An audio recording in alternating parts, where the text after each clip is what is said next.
Hi, this is Robert Shear with another edition of the Shear Post Weekly interview with Ray McGovern. Ray McGovern spent 27 years in the CIA. He briefed three different administrations: Nixon's, uh, Ford, Gerald Ford, and Ronald Reagan. He knows more about the inner workings of the CIA than anyone that's been willing to talk about it. And honored to do this. I spent my whole life exposing the CIA, among other national security agencies. And today we want to talk about that a little bit because Trump is a guy who was on the receiving end of government overreach, the FBI and the CIA. He knows that you can have your, even after you've been president, they can break into your home and demand the papers that are lying around that are classified in your bathroom. And so he has his hostility to government power. On the other hand, now that he is the government power and he has the power over the Supreme Court and both houses of Congress and, of course, the White House, is he going to turn these secret agencies to his purposes? So let's get started, Ray. Where are we this week following the Trump administration? Hope we'll be around for a while and not get arrested before, we finish our job here. But go ahead. Well, make sure, Bob, that anybody appearing at your door with a subpoena has it signed by a magistrate or a proper judge before you let them in.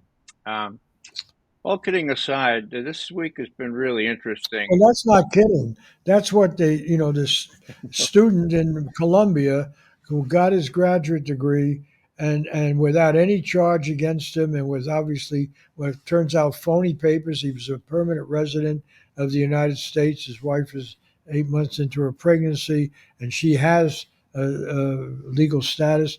And he was scooped up and taken 1,000 miles away. And I mean, it's really incredible. This is why I wanted to have this conversation because Trump is doing a pretty good imitation of fascistic power, and yet he's complaining about what happened under Biden.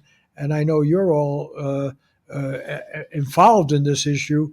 Is he controlling power? Or is he expanding the power of the deep state? Which I guess the two of us don't have to argue about whether there is a deep state. We're all too painfully aware of it. In your case, you made a career working in it. I was observed by this deep state, and I have the files to prove it, and quite erroneously most of the time in what they reported. But take it away, Ray. Sure. Well, for the nonce, that is, to begin with, for beginners, uh, Trump is getting back, okay? You call it vengeance, if you will. He has ample reason to be, let's say, opposed to what was done to him before he was elected the first time and during his entire 4 year tenure. I call it uh, the Johnny Brennan and Jimmy Comey excellent adventure back in 2016, 2017. And 2020, it was a different set of people, but they did all they could to prevent him from being elected. And in 2020, they really helped that happen. Now, what happened this week? Well, Trump decided that he would tell Tulsi Gabbard, who controls clearances, intelligence clearances, to deprive all these hotshots that appear on CNN and NBC and all the other places. Tell them they can't get access to classified information anymore. And she did. How did she do it? Well, she X'd them out on X. Okay, she compiled a little paragraph that said, "Look, you guys are finished," and she named them. Who are they? Let's see if I can find my notes here. Um, here is the president's directive," says Tulsi Gabbard. "I have revoked security clearances and barred access to classified information for Tony Blinken, Jake Sullivan, Lisa Monaco, Mark Said, Norman Eisen, Letitia James, Alvin Bragg, Andrew Weissman. These are all lawyers and other people caught up in the corruption of Russiagate, along with the 51 signers of the Hunter Biden disinformation issue. The president's daily brief is no longer being provided to former President Biden. Now, Biden himself started that by depriving Trump of the president's daily brief. It's a long tradition. Whether Biden needs that now is really a matter of speculation here. The idea here, Bob, is that these people now have no reason to appear on these channels. The media is the crux of this whole deep state arrangement. It's the military industrial congressional media academia think tank complex, and nothing shows it better than what just happened. I asked Max to be ready with a less than a minute clip to show what happened when all of a sudden somebody blew up those Nord Stream pipelines. My God, who could that have been? Well, Cy Hirsch tells us who it was, in chapter and verse. It was us, okay? It was Jake Sullivan instructing Bill Burns, the head of CIA, to blow him up, and he did. But the mainstream media, no, they blamed it on. And Max, do you have that? This is Matt Orfilia putting together some voices, and then you'll see Brennan at the end. Could you play that, Max? There will be no longer a Nord Stream 2. We will bring an end to it. But how will you do that? I promise you we'll be able to do it.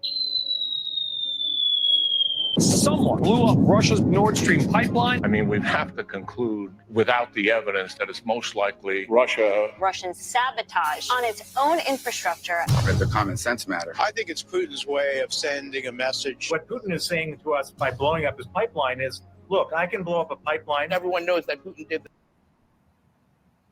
For CIA Director John Brennan, Russia is certainly the most likely suspect. Russia is certainly the likeliest suspect of. Okay, Bob, you got the picture? Russia is the most likely suspect of having blown up its own pipeline. And why are we supposed to believe John Brennan, discredited as we know he is? Because he's got access to special information. He must know because he's got security clearances. Now, he doesn't know anymore. He was making it up then. He'd be making it up now, but at least now a perspicacious interviewer would say, but John, how do you know that? Because you don't have any security clearances anymore. He would say, look, I just know it was Russia, just like James Clapper, the head of national intelligence with whom I worked. James Clapper historically said, look, the Russians' historical experience is very clear. And I quote my friend James Clapper, they are almost generically driven to co-opt, penetrate, gain favor, whatever. Whatever is typical. It's a typical Russian technique. Now, James Clapper was head of the entire intelligence apparatus, the position that Tulsi Gabbard has now. Before that, just to finish this thing about Clapper, who is sort of in with Brennan and all this, when I asked him at Carnegie why he wrote in his memoir that there was no evidence of weapons of mass destruction in Iraq, but he said they were there anyway. Bear in mind, Clapper was head of the Imagery Analysis Group, subservient to the Pentagon.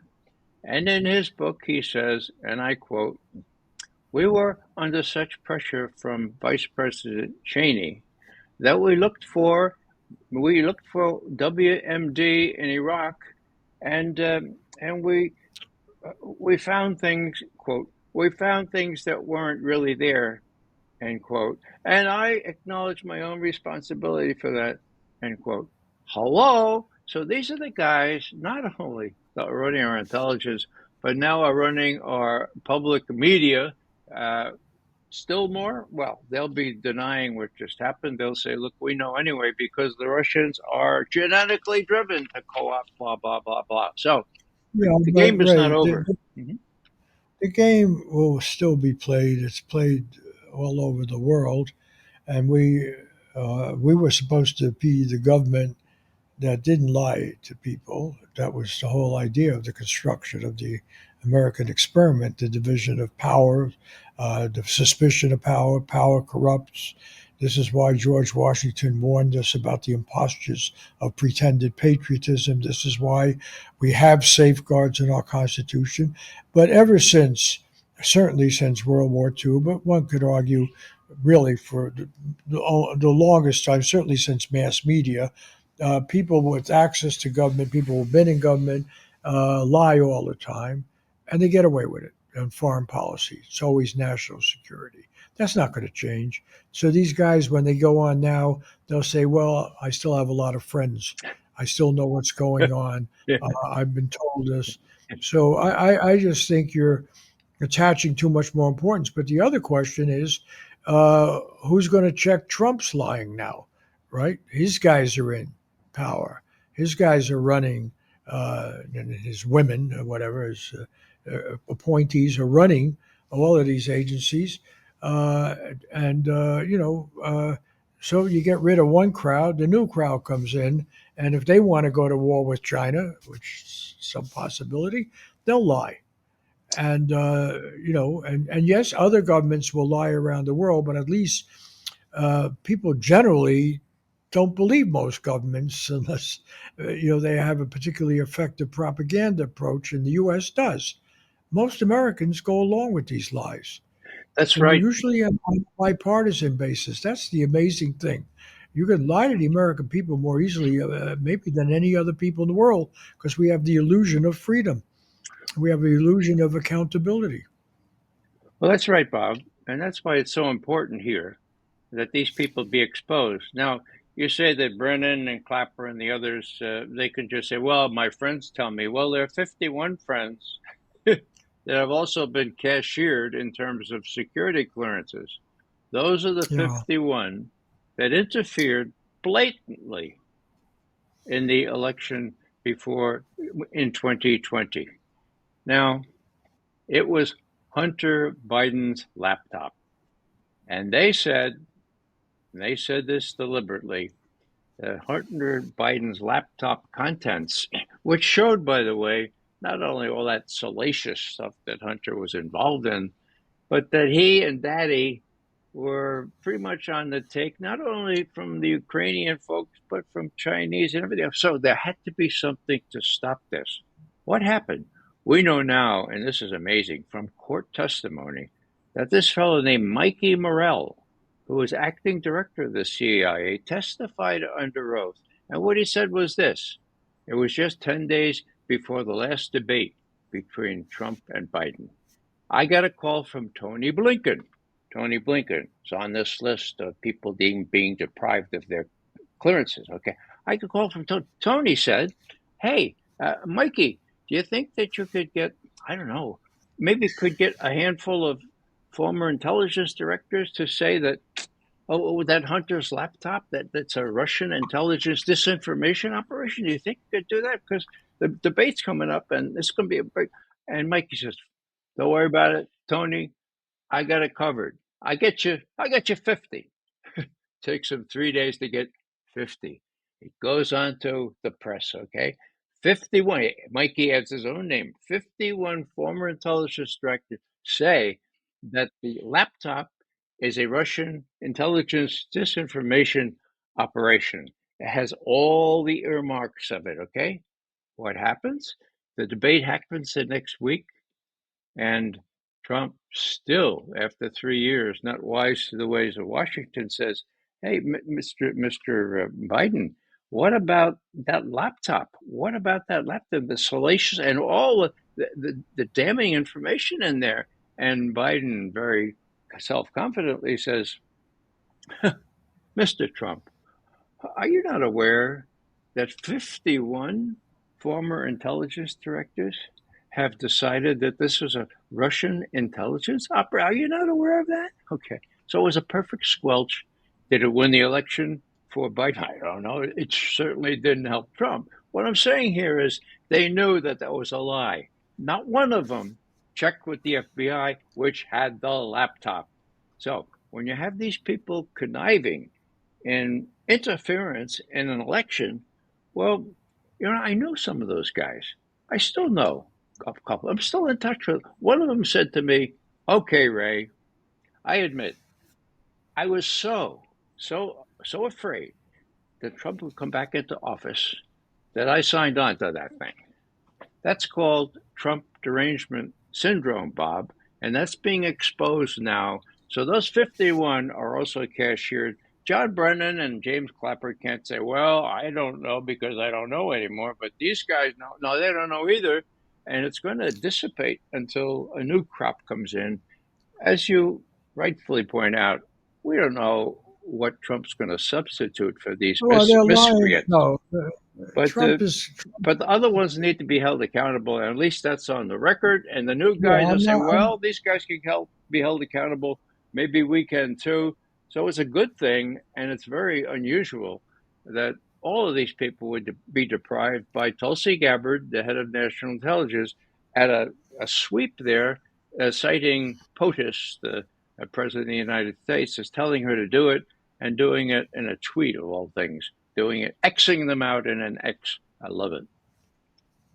Okay, and so and obviously that's a good thing that these people not be able to claim access to secret information. But the problem is, while this is happening, here's Trump and his agents, his people in Homeland Security and everything, arrest and try to deport a Columbia University recent graduate who was involved, was one of the negotiators actually in that university's protests against uh, what was happening in Gaza, and his wife, and he turns out was a perfectly legal resident, had the right papers, and his wife is in her 8th month of pregnancy, and he's grabbed from his house and sent 1,000 miles away. He's going to be deported. And this happens under Trump, who has said he's not going to abuse power. He said he's not going to make wars. He's not going to demonize people that way. And he's doing to a vulnerable graduate student, Palestinian of origin, but Algerian citizen, treating this guy with no respect for any human rights and so forth. So there's nothing to cheer about here because we all know Trump's going to do the same thing that Biden did. Oh, And I'm with you in condemning Biden, but it's such scary times. None of these people have the shred of decency about them. That's what I want to get through. And now I knew that for a long time because I was in an adversarial position, what any decent journalist should be, questioning power, challenging power. But the fact of the matter is, power corrupts, and it has always corrupted ever since we got mass society, mass media, mass weapons of death. They've been lying about everything, haven't they, Ray? well, of course they Didn't have, you work Bob. for a And bunch of liars? You Bob, worked for a bunch of liars, right? they are. And, you know better than anyone that I hold no brief for Donald Trump.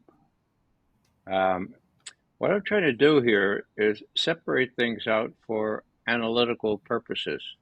We came close to nuclear war as recently as October, November of last year. That was because of Biden and the incompetence that he had running our foreign policy toward Russia. What happened with these miscreants that I mentioned before was they stoked up a false narrative painting Putin as the devil incarnate and the Russians as all his fellow devils, getting us to the point where most Americans believed that the Russians were responsible for defeating Hillary Clinton and bringing in Trump. Most people still believe that. And that's why I'm saying, once you get around that and you can say, okay, look, these guys lied through their teeth. Russia is not the devil that we have been all persuaded to believe. That's really big, okay? Now, with respect to Trump and Gaza, I think that's appalling. With respect to Trump internally, I care about the widow, the orphan, the refugee. That's part of my faith. There couldn't be anything more antithetical to that. So what I'm trying to do is just say, look, this week at least, these guys got their comeuppance, and there's a lesson there because if this continues, then these new guys, however inclined they are to follow Lord Acton's axiom and let themselves be corrupted completely, they will have this example and say, "Whoa, maybe they'll catch me. Maybe when I get to be as old as McGovern and Cher, they're going to come down on me hard and say, 'You lied, you cheated, you go to jail.'" Yeah, and let me agree with you here. I'll go further in my anger about what Biden did and what happened under his and what happened under other presidents, Republican or Democrat. But I want to be clear. I'm not trying to give these Democrats a pass. They are more effective liars. Let me just put it as clearly as I can. They are more effective liars than the Republicans because they hide behind human rights. They hide behind decency. They hide behind democracy. They always intervene in the name of democracy. Now with the new Trump crowd, maybe we're getting more of realpolitik, we're getting more of, okay, America's interest. Let's grab the minerals. Let's make a deal that our people can profit from. So we're seeing a ruthlessness. Let's grab Greenland. Let's grab the Panama Canal. And it makes it, more obvious, more obvious. And so maybe the media will start doing a halfway decent job. The reason I'm bringing up this example of the graduate student at Columbia is the media often cheered it on. They cheered on the destruction of the protesters. They cheered on the demonization of people who were demanding that genocide stop. So, that's really one of the shocking things. I would have thought since they don't like Trump, they would have actually then challenged him, but they're not. And the people who are happy to be kicking out graduate students for the crime of daring to challenge, including Jewish students, undergraduate or graduate on campuses, and Jewish professors, for daring to criticize the Israeli government, and through that, the U.S. government, which gave it a blank check and continues to do it, you don't hear much about their rights. That's And in correct. fact, you have organizations like the Anti-Defamation League and so forth that are supposed to be for tolerance, right? Tolerance. It's museums of tolerance. It can happen here. Prevent what's happening here. Prevent the destruction. Prevent genocide. Preserve freedom. And you got them cheering on. No, deport them all. And so we're not getting. I'm not trying to absolve the Democrats, and I'm real happy that those folks don't have this special claim to access information because they lie so effectively about it. But what I am cautioning about is that the real issue here is if you're going to have a national security state, if you're going to go to war, if you're going to think that America, being American and an American government in a position of power, entitles you to do whatever you want to do because you're saving humanity, you're going to be monsters. And you That's might what we're really. and you might be held accountable in the end. Now, Bob, you and I both come from parts of the Bronx where membership in the Democratic Party was for us proletariat sort of a matter of usual. It would happen. It was always. So it's hard for us to look at all this, but I am just so distressed by what I saw as the Democratic dash deep state dash media responsibility for painting Russia as the enemy that we might have to go to war with, and perhaps for killing somebody who said, no, that's not right. That's not right. This is all made up. Now, let me tell you what I'm talking about.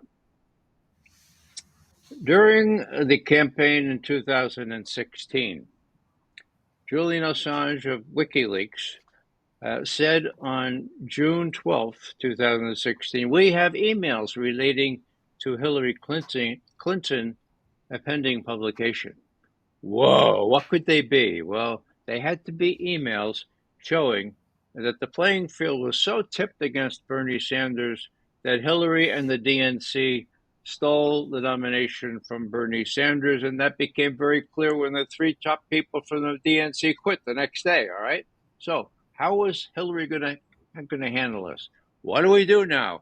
When Julian Assange publishes those emails, my God, how are we going to explain it? Okay, he published them 3 days before the Democratic National Convention in Philadelphia, the 25th of July. Okay, what did they do? They were ready. It was the Russians. The Russians. What do you mean? Yeah, the Russians hacked into DNC computers to defeat Hillary. Well, it didn't work. because Hillary lost. There are too many, what she called deplorables around that still voted, okay? So she lost. So what did they do? They blamed her loss on the Russians and Putin being together. Now, what I'm saying this week here, number two, the most important thing this week is that there's a court case that that the judge has ruled the FBI has to come up and produce information related to Seth Rich. Who is Seth Rich?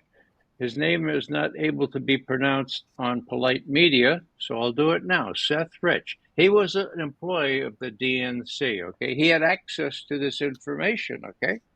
And when it became clear that nobody hacked, nobody, not the Russians, not anybody else, no hacked into the DNC computers, it became clear that somebody put in a little thumb drive and copied, not hacked, copied that information and put it in their pocket, gave it to WikiLeaks, wherever WikiLeaks was then, okay? So what does that mean? Well, we don't know who that someone was, but we have a suspect. What's his name? His name is Seth Rich. What happened to him? Oh, he was murdered at 4 o'clock in the morning on the streets of Washington on the 10th of July. So Julian Assange announces this on the 15th of June. Several weeks later, this guy gets killed. Oh, it was an attempted robbery, but, oh, God, the murderers didn't take anything from Seth Rich. The FBI intervenes, sweeps up Seth Rich's laptop and his work computer and hides it for 6-7 years. This week, deadline, Judge Massant from a U.S. District Court in Texas says, you FBI have to come up with these emails. You have to come up with the contents of Seth Rich's computers, which you've been keeping hidden for so many years. Okay, the deadline was at 1 o'clock this morning Eastern, 10 o'clock Texas time, where this court is. Okay, what'd they do?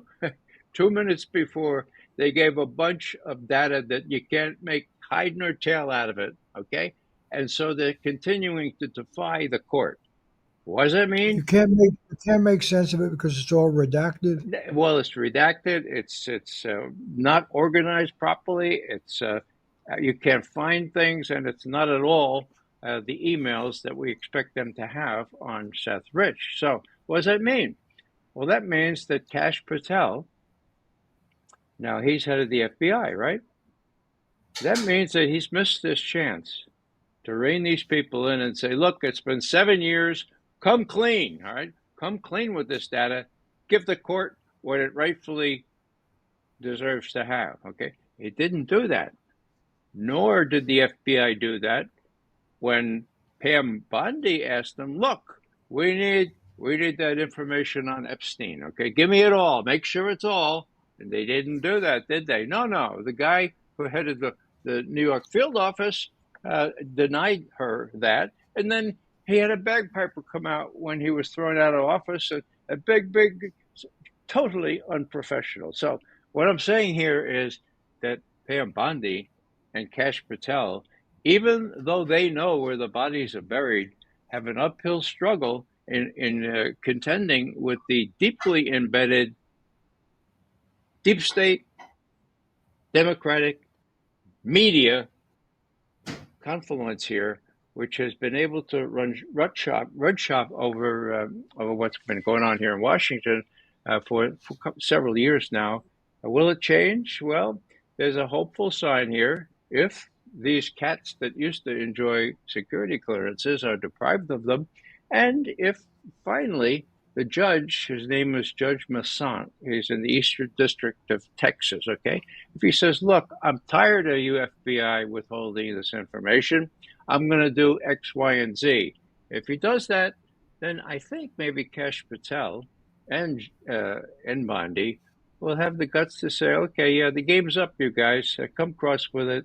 What happened to Seth Rich? Or why are you hiding all this information on Seth Rich? Now, people say to me now, Ray, for God's sake, you're saying that Hillary Clinton shot Seth Rich? No, I'm not saying that. Are you saying that John Brennan? No, he couldn't shoot a fly. What I'm saying is that he was done in, usually by the people, same kind of people that Nixon hired to do Daniel Ellsberg in on the steps of the Capitol, for God's sake. There were Cuban people that did this kind of thing, okay? So, do I suspect that's what happened to Seth Rich? I do indeed. What's another little thing here? I was subpoenaed. We have a great record, we veteran intelligence professionals for sanity, for telling the truth about this story. And Seth Rich's brother, Aaron Rich, had me subpoenaed for all my records of why I would say that it wasn't a Russian hack, why I would say there was something else.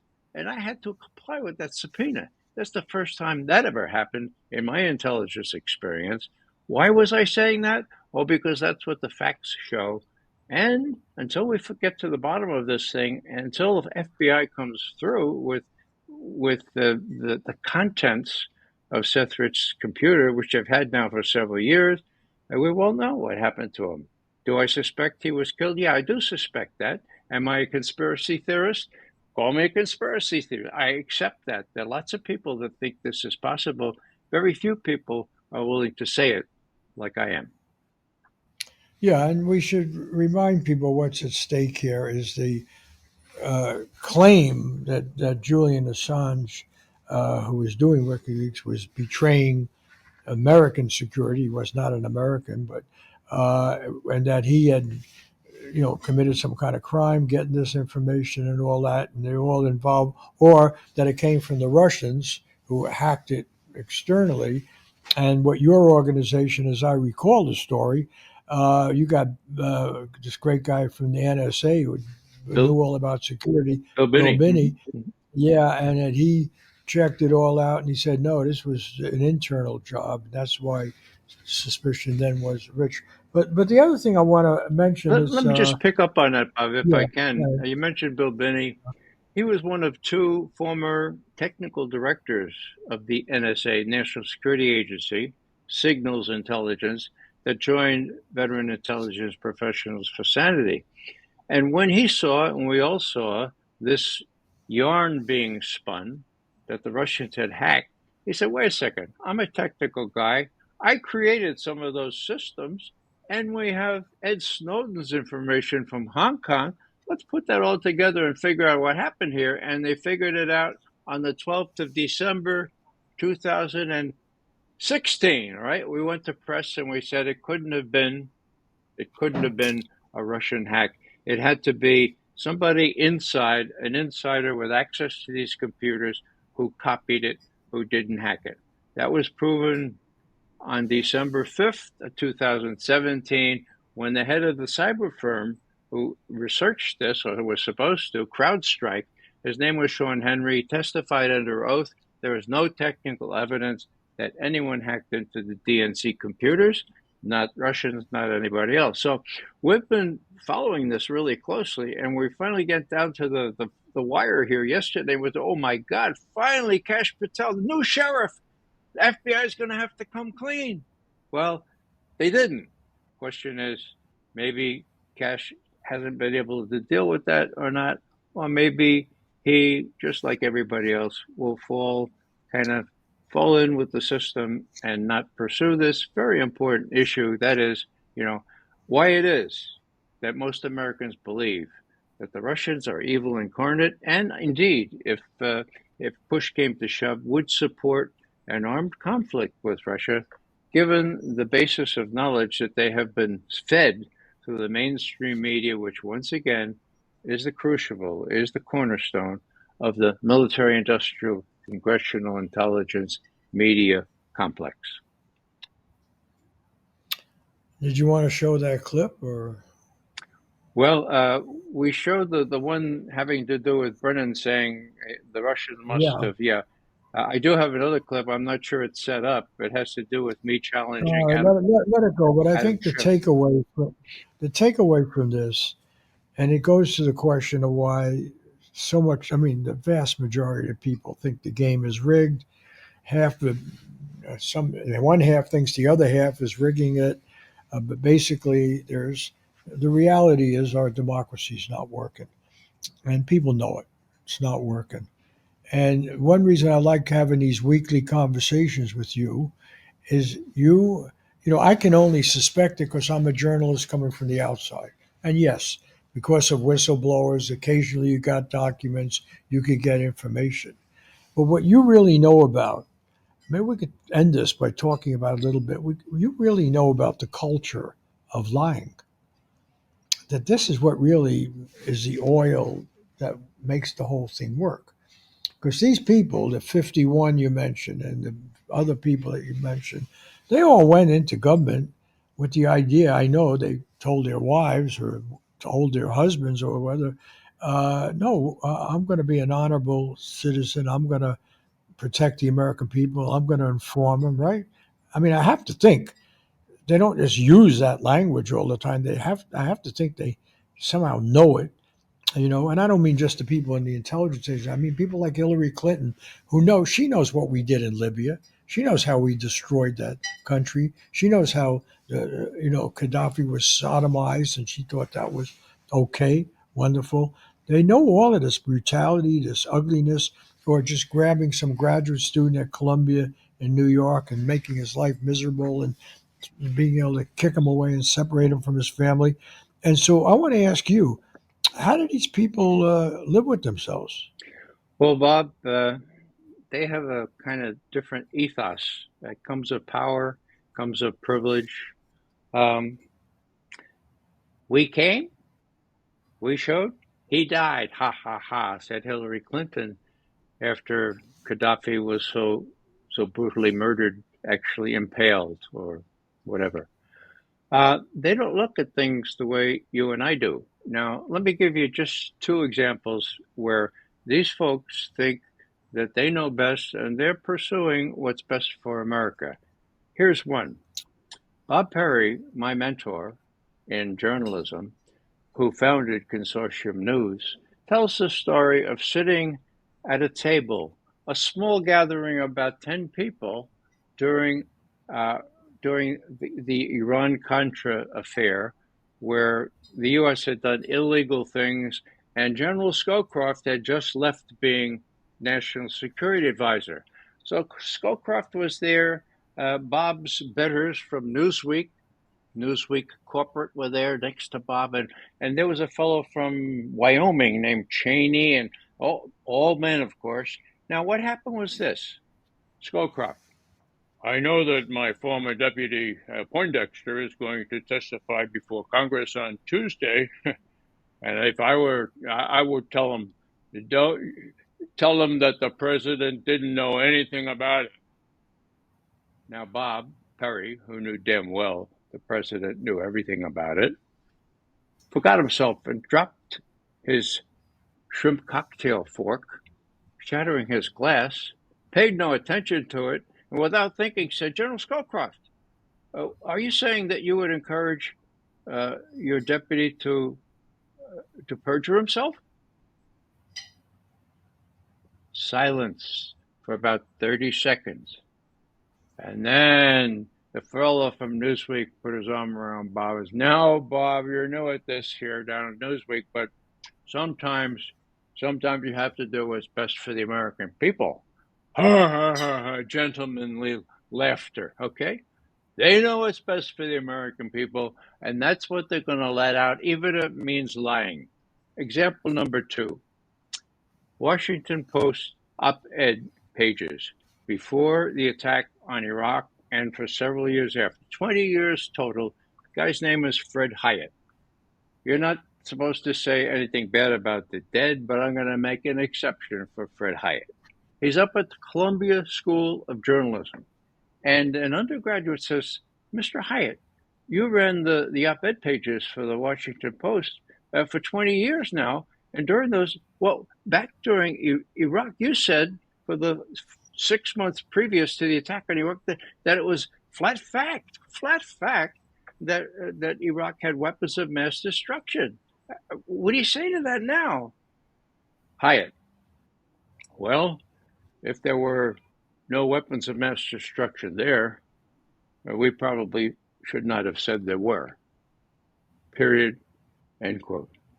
Now, I was with Bob Perry when that came out. Bob put his arm around me and said, now, Ray, let me tell you something. That's when I went to journalism school, it was sort of like a basic tenet that if something isn't true, you're not supposed to say that it is. Now, with these guys, they take their orders from, in that case, the Republican Party, or it's the media, it's the deep state, it's the Dems or the Republicans, depends on who's in power. And that's where you and I come in, Bob. I don't despair of this. I think lots of people are watching this thing. I think as we get more and more into the mainstream in terms of people believing what we say and seeing what we say is true, I think we can turn this thing around. And you're right to be very, very alert and very perspicacious with respect to the stuff that Trump is doing. I have nothing but disdain for what he's doing inside our country and in Gaza. Yeah, well, and then just to continue our yin yang thing here, and or shifting roles. Finally, this publication that you write for, and you mentioned Joe Laurie and you mentioned Bob Perry, Consortium News, they have a very interesting legal case going because they sued an organization called NewsGuard, and forget the name of the lawyer that was running it, Brill, I think his name is, and a judge did something very interesting this week. I don't know where it's ended up, but where he took one of Trump's executive, maybe the only one of Trump's executive orders that he signed in those first days, that was a good one from my point of view, or anybody who cares about a free press, and said that he didn't want any of his government deep state agencies, secret agencies, interfering in the business of journalism and interfering in what Google passes or what Apple or what the New York Times, and that shouldn't be embedded in any of these rooms and so forth. And NewsGuard got money from the Defense Department. And this judge, I don't know where that stands right now, but he ordered that there should be, the government should have to show whether this violates Trump's executive order, making that stuff not legal anymore, preventing that. Where do we stand on that? Have you followed this? Well, I haven't followed this latest case, Bob, but I would cite a really good example of what happens when this is employed. Back in September, October 2020, before that election, it was the New York Post, the oldest living newspaper in the country, that exposed the contents of Hunter Biden's laptop. And what happened? The censors came in, knocked the New York Post off Twitter and off other platforms, and would not let anybody say anything to pick up on this story. There was only one person that had the guts to do that. That was Glenn Greenwald. And he couldn't get his people in The Intercept, where he worked then, to agree to publish his stuff. So he quit the organization that he co-founded and went public, okay? He exposed the whole thing. Of course, nobody took notice. Why do I say that? I say that because I experienced personally Trump derangement syndrome. I wanted to do what Glenn Greenwald had the guts to do, and I didn't do it. Why? To keep peace in the family. My God, what would happen if I exposed all these lies and Trump won and beat Biden? My God, I'd be a pariah in my family. So I'm not very proud of that. But that's how potent this Trump derangement syndrome is. And that, as I already explained, is what enables some of those 51 former intelligence directors, who, not all of them who are totally corrupt, to say, oh yeah, okay, if this prevents Trump from winning, we're quite happy with telling these lies or preventing the truth to come out. The New York Post had the truth, and now that's clearly what was the case. I salute Glenn Greenwald because he had the guts to do it, and he had to leave the own organization that he had co-founded and did it. I didn't, and that's how strong this Trump derangement syndrome is. Let it not interfere with cogent thinking and with some courage. this next time around. Okay, on that note, let's wrap up this week's session. And we always promise it's going to be more cheerful next time, but it doesn't seem like the world's going that direction. So we'll have to keep doing what we do. All right. See you next week for another edition of what are we going to call this? The Bob and Ray Show? Or nobody ever remembers the old Bob and Ray Show. So They should look it up. You can get it on YouTube. Bob and Ray. and let's make it quite clear that neither of us have top secret security clearances. And while Ray was involved in the presidential briefing, he doesn't have access Not to the anymore. current ones.